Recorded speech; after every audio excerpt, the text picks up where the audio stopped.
তাহলে মুসলমানেরা কেমন ন্যায়পরায়ণ ছিল সেটা দেখেন। স্পেনে যখন ইসলাম প্রবেশ করে, সারা পৃথিবীতে যখন ইসলাম প্রবেশ করে, একটা জিনিস আজকে বলে যাচ্ছি মনে রাখবেন, সারা পৃথিবীতে যখন মানুষ দলে দলে ইসলাম গ্রহণ করেছে, তার যত মানুষ দলে দলে ইসলাম গ্রহণ করেছে, তারা যতজন সালাত, সিয়াম, হজ, যাকাত দেখে ইসলাম গ্রহণ করেনি, 90% মানুষ, 99% মানুষ ইসলাম গ্রহণ করেছে শুধু এই কারণে যে অত্যাচার থেকে বাঁচতে চাইলে, ন্যায় পরায়ণতা পেতে চাইলে তোমরা ইসলামে যাও। স্পেনে যখন তারেক বিন জিয়াদ প্রবেশ করেছে, তখন স্পেনের মানুষরা তাদের শাসক দ্বারা এতটা মাজলুম ছিল, এতটা অত্যাচারিত ছিল, যখন তারা দেখলো বাপরে বাপ, মুসলমানদের মধ্যে ন্যায় পরায়ণতা দেখো, মুসলমানদের মধ্যে আমানতদারিতা দেখো, মুসলমানদের মধ্যে সত্যবাদিতা দেখো, এক কথার জন্য জীবন দিয়ে দিতে পারে মুসলমানেরা, কথার আমানত রক্ষা করার জন্য, ওয়াদার আমানত রক্ষা করার জন্য। আমরা যদি অত্যাচার থেকে বাঁচতে চাই, ইসলাম গ্রহণ করতে হবে। ইসলাম আমাদের ন্যায় পরায়ণতা দিতে পারবে, আমাদের সম্মান দিতে পারবে, আমাদের মর্যাদা দিতে পারবে, আমাদের অধিকার দিতে পারবে। আপনি বাংলাদেশের ইতিহাস পড়েন, বাংলাদেশের মুসলমানেরা বিহার, পশ্চিমবঙ্গ, আসাম, বাংলা, এই উড়িষ্যা, এই অঞ্চলের মুসলমানেরা কেন ইসলাম গ্রহণ করেছে? ব্রাহ্মণদের অত্যাচারে অত্যাচারিত হয়ে 4 বর্ণে ভাগ করে রেখেছিল ব্রাহ্মণরা হিন্দু সমাজকে। শূদ্র, বৈশ্য, ক্ষত্রিয়, ব্রাহ্মণ, এই 4 ভাগে ভাগ করে রেখে তারা যে জুলম এবং অত্যাচারের নিজাম এই অঞ্চলে প্রতিষ্ঠা করে রেখেছিল, যখন এই অঞ্চলের মানুষেরা দেখলো বাপরে বাপ, ইসলামে কি ন্যায়পরায়ণতা, কি আমানতদারিতা, কি উন্নত চরিত্র, কি সত্যবাদিতা, আমরা যদি বাঁচতে চাই অত্যাচার থেকে ইসলাম গ্রহণ করতে হবে।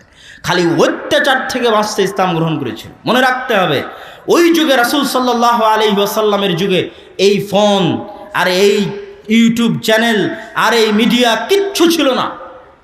আজকে আমরা এত মিডিয়া নিয়ে এত চিৎকার করে বক্তব্য দিয়ে বিপ্লব আনতে পারছি না। বিচ্ছিন্নভাবে মানুষ হেদায়েত হচ্ছে, বিচ্ছিন্ন, বিপ্লব নাই, মানে দলে দলে ইসলাম গ্রহণ করা নাই। বিচ্ছিন্নভাবে চিটাগাঙে একজন আমার বক্তব্য শুনে হেদায়েত হলো, খুলনাতে একজন ইউটিউবে বক্তব্য শুনে, বিচ্ছিন্ন, দলে দলে নাই। আর তখন এগুলো ক্যামেরা, মোবাইল কিচ্ছু ছিল না, কিন্তু মানুষ দলে দলে ইসলাম গ্রহণ করেছে। কেন? রাসূল সাল্লাল্লাহু আলাইহি সাল্লামের যে উন্নত চরিত্র ছিল, যে উন্নত সত্যবাদিতা, আমানতদারিতা, ন্যায়পরায়ণতা ছিল, যে উন্নত চরিত্রের উপর তিনি তার সাহাবীদেরকে প্রতিষ্ঠিত করেছিলেন, যেই ন্যায়পরায়ণতা, যে আমানতদারিতা, যেই সত্যবাদিতার উপর তিনি তার সাহাবীদের প্রতিষ্ঠিত করেছিলেন, এই সমস্ত সাহাবীরা, এই সমস্ত তাবিরা এইরকম উন্নত ব্যক্তিত্ব নিয়ে, পার্সোনালিটি নিয়ে, চরিত্র নিয়ে পৃথিবীর যে প্রান্তে গেছে, মানুষ খালি দেখেই ইসলাম গ্রহণ করেছে। দেখে যে এদের কাছে আসলে আমি অত্যাচারিত হব না, মাজলুম হব না, ধোকায় পড়ব না, খালি দেখে ইসলাম গ্রহণ করেছে।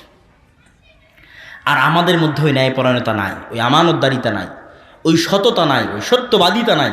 এই জন্য আমরা চিৎকার করে 2-1টা মানুষকে বিচ্ছিন্নভাবে হেদায়েত করছি, আমাদের দেখে কেউ হেদায়েত হবে না। সম্মানিত উপস্থিতি, তাহলে আমাদের বুঝতে হবে যে আমাদের আদি যুগে সত্যবাদিতা, ন্যায়পরায়ণতা, আমানতদারিতা ছিল না, এই কথা ভুল। বরং এটাই ছিল ইসলামের মূল ভিত্তি। মুহাম্মদ সাল্লাল্লাহু আলাইহি ওয়াসাল্লামের উপর 40 বছর বয়সে যখন কোরআন অবতীর্ণ হয়, তখন কোরআন অবতীর্ণ হওয়ার পর সালাত, সিয়াম, হজ, যাকাতের আদেশ এসেছে।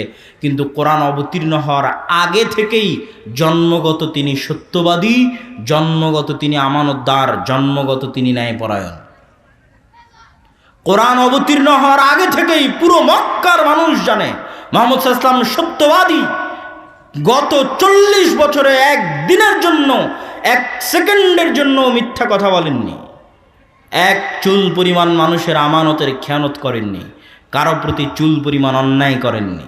এটা মানুষ জানে, এইটা তার উপর কোরআন অবতীর্ণ হওয়ার আগে থেকেই জন্মগত তিনি এইটা। খাদিজা রাদিয়াল্লাহু তাআলা আনহা বলছেন, কাল্লা লা ইউখজিকাল্লাহু আবাদা, কখনো নহে, আল্লাহ সুবহানাহু ওয়া তাআলা আপনাকে অপমান করবেন না, আল্লাহ আপনাকে ক্ষতিগ্রস্ত করবেন না, আল্লাহ আপনাকে অপমানিত করবেন না। কেন?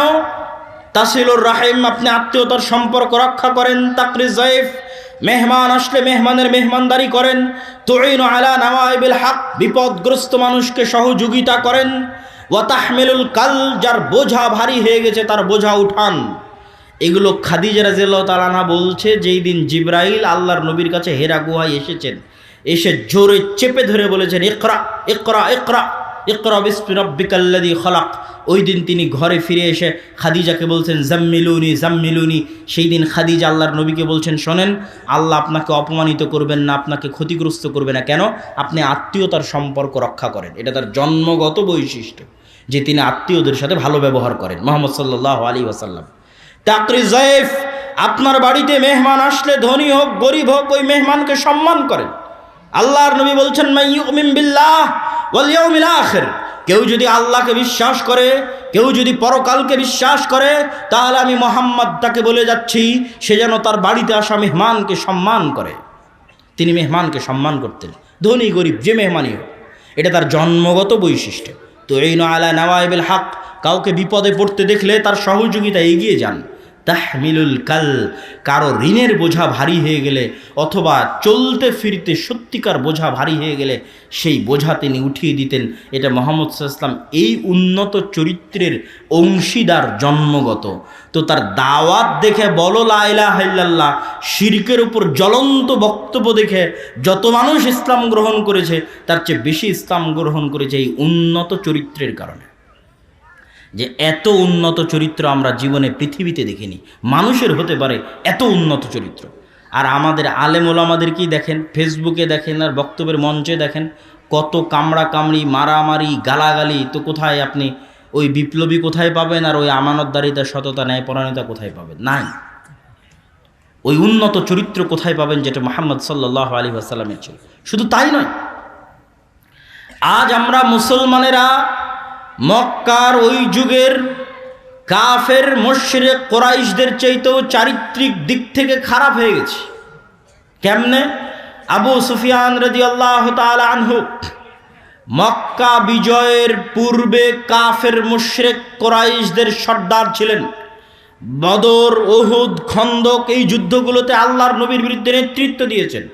বদরের যুদ্ধে মুসলমানদের সেনাপতি আল্লাহর নবী, আর মক্কার কাফের মুশরিকদের সেনাপতি আবু জাহাল, আর আবু জাহালের সহযোগী আবু সুফিয়ান।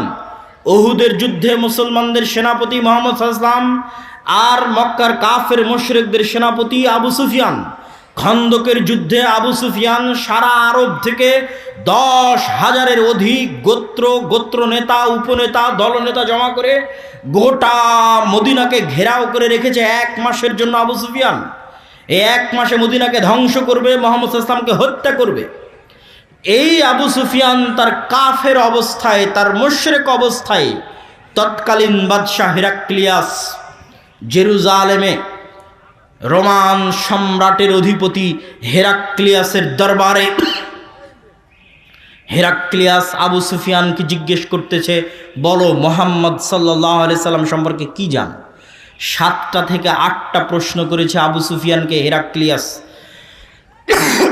তখন আবু সুফিয়ান রাদিয়াল্লাহু তাআলা আনহুর জীবনের স্বপ্ন যখন তাকে জিজ্ঞেস করা হচ্ছে, তখন আবু সুফিয়ানের জীবন মরণের স্বপ্ন মুহাম্মদ সাল্লাল্লাহু আলাইহি ওয়াসাল্লামকে হত্যা করা, মুহাম্মদ সাল্লাল্লাহু আলাইহি সাল্লামকে দুনিয়া থেকে বিদায় করে দেওয়া, ইসলামকে ধ্বংস করা, মদিনাকে ধূলিসাৎ করা।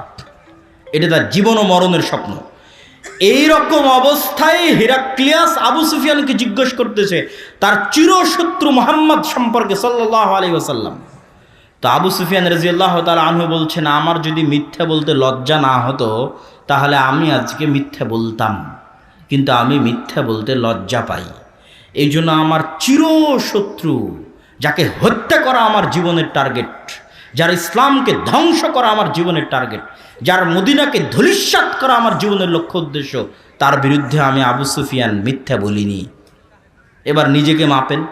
আবু সুফিয়ান কাফের মুশরিক অবস্থায় মুহাম্মদ সাল্লাল্লাহু আলাইহি ওয়াসাল্লাম সম্পর্কে মিথ্যা বলেনি।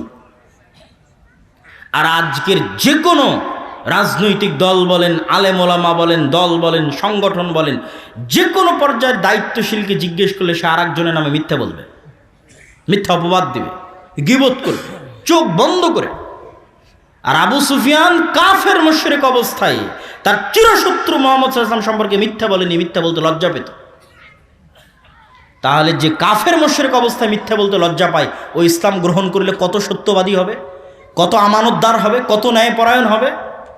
সে আবু সুফিয়ানেরই ছেলে মুআবিয়া রাদিয়াল্লাহু তাআলা আনহু, তাদেরই বংশধর উমাইয়া, যারা শাসন করেছে ওমর বিন আব্দুল আজিজ থেকে প্রায় 100-150 বছর যারা শাসন করেছে, গোটা মুসলিম এরিয়া যারা দখল করে, যারা মিথ্যা বলা জানতোই না, মিথ্যা ওদের রক্তের মধ্যেই ছিল না। ন্যায়পরায়ণতা এবং সততা আমানতদারিতা ওদের জন্মগত স্বভাব। সম্মানিত উপস্থিতি, তাহলে আমরা আমাদের এই আলোচনাটা একটু গুটিয়ে নিয়ে আসি যে আমরা মুসলমানেরাও সততা আমানতদারিতা ন্যায়পরায়ণতায় পৃথিবীর সর্বোচ্চ শিখরে ছিলাম, আজ পৃথিবীর সর্বনিম্ন স্তরে। তো ইয়াকুব আলাইহিস সালাম, ইসহাক, ইব্রাহিম তারাও সৎ, আমানতদার, ন্যায়পরায়ণ, সত্যবাদী ছিলেন। আরে সত্যবাদী না হলে কি ইউসুফ আলাইহিস সালাম এমনি বলে? বাদশাহ ইউসুফ আলাইহিস সালামকে বলেছে ঠিক আছে তোমাকে মুক্ত করে দিলাম। ইউসুফ আলাইহিস সালাম বলছে না, আমি মরা পর্যন্ত জেলে থেকে যাব, যতদিন না যারা আমাকে অপবাদ দিয়েছিল তারা প্রকাশ্যে ক্ষমা না চাবে ততদিন আমি ইউসুফ জেল থেকে বের হব না। 7 বছর হয়ে গেছে জেল খাটা। তাহলে ব্যক্তিত্বের মাপকাঠি কত উন্নত, সত্য বলা ন্যায়পরায়ণতার মাপকাঠি কত উন্নত যে 7 বছর জেলে যদি আমাদেরকে রাখা হয় আর বলা হয় আজকে তোমাকে ছেড়ে দিলাম, আমরা দৌড়ে বের হয়ে যাবো জেল থেকে। আর উনি বলছেন না, যারা আমার উপর অপবাদ দিয়েছে ওদের ক্ষমা চাইতে বলো, মরা পর্যন্ত জেলে থেকে যাও, আমার সম্মান আগে, মর্যাদা আগে। তাই এদেরই তো বংশধর বানু ইসরাইল 400 বছর পর। তাহলে কেমনে এরকম হয়ে গেল? আর আমরা ওমর, আবু সুফিয়ান, মুহাম্মদ সাল্লাল্লাহু আলাইহি ওয়াসাল্লাম তাদের বংশধরে আমরা এরকম হয়ে গেলাম কেমনে? সেটার সারমর্ম বলে আমাদের বক্তব্যের এই অংশের শেষের দিকে চলে যাব, তারপরে বক্তব্যের অন্য অংশের প্রতি আলোচনা করবো ইনশাআল্লাহ। এর কারণ হচ্ছে গোলামি মানুষের আত্মমর্যাদা, আত্মসম্মান নষ্ট করে দেয়।